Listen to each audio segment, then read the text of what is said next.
Alright, so here's what you need to know. In Hawkins, Indiana lives a small group of friends. These friends are Will, Mike, Dustin, and Lucas. One day Will disappears, which sets into motion a barrage of events. You see, after Will disappears, his friends, his mom Joyce, and the local police chief Hopper goes looking for him. His mom then finds out that he's stuck in a place called the Upside Down, but she looks like a crazy person trying to explain it to her oldest son Jonathan, and that's because the Upside Down is a parallel dimension where I assume nothing but monsters live. And if you're unlucky enough to get stuck there, just like Barb, may you rest in peace. Anyways, while everybody and their mothers are searching for Will, Nancy, who's Mike's older sister, breaks up with her boyfriend Steve, which was apparently the perfect opportunity for Jonathan to be noticed by Nancy, and the two of them get closer to each other. We then find out that there's a lab in Hawkins that opened a gate to the Upside Down, and is also experimenting on people that have special abilities, like Eleven, who has telekinetic abilities, but every time she uses her powers, she has a nosebleed. Eleven then breaks free, gets closer with Mike and the gang, and is then adopted by Hopper. Monsters such as Demogorgons start going after the kids, but thanks to Eleven they were able to stop it, and also save Will from the Upside Down. Eleven is then presumed missing, but she's actually just chilling it with Hopper. Season 2 is surprisingly much more simple. At the start of the summer, Max and Billy move into town. Max joins Will in the gang, while her older brother Billy is just mean. He's the worst guy in the world. Anyways, Will gets possessed by something called the Mind Flayer because he just can't catch a break, and there's a bunch of demi-dogs in tunnels under Hawkins, all thanks to that secret lab. So the kids, including Max, Hopper, Joyce, and Joyce's new boyfriend, Bob, goes to put an end to the lab once and for all. But they only did this after getting the Mind Flayer to leave Will's body. No. What?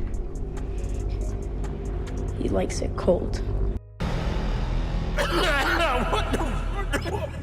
Anyways, at the lab, Bob is unalived by a demi-dog. So, rest in peace, Bob. Hopper, with the help of Eleven, then closes the portal. I know I keep saying with the help of Eleven, but Eleven actually does everything by herself. Everyone else is just watching her the whole time, especially in Season 3.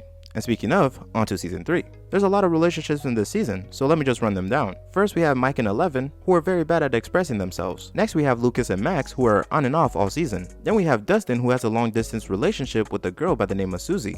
Jonathan and Nancy are still together. Steve meets a girl at work by the name of Robin, who I think he's into. Anyways, with that being said, here's what happens. Some Soviets come in and build yet another secret lab in Hawkins. This time it's under the mall called the Starcourt Mall. They then start blasting the gate that Eleven closed with a weapon trying to open it. Doing so, we find out that the Mind Flayer is back in action, and Will still has a slight connection to him because he was once connected to him. This time, however, the Mind Flayer possesses Billy, and it is much more terrifying this season. Anyways, Joyce realizes that something's not right in the town and tries to find out with the help of Hopper. This leads them to finding and kidnapping a Russian engineer by the name of Dr. Alexei, who is honestly the nicest guy in this show. And with Alexei's help, they find out that there's another lab in Hawkins. And that was about all Alexei could do because he was quickly unalived by Grigori, a guy who believes that Alexei defected. Anyways, Dustin, Steve, Robin, and Erica, who is Lucas's younger sister, work together to find out what the Russians are up to. Then have the other half of the gang, Mike, Will, Lucas, Eleven, and Max, along with Nancy and Jonathan, who then get attacked by the Mind Flayer, and his little friend Billy. Luckily, thanks to Eleven, they were able to hold off the Mind Flayer, but because Eleven has been overexerting herself with her powers, they disappear, probably because all that blood loss. That being said, Hopper and Joyce infiltrate the lab to put an end to the weapon that's opening the portal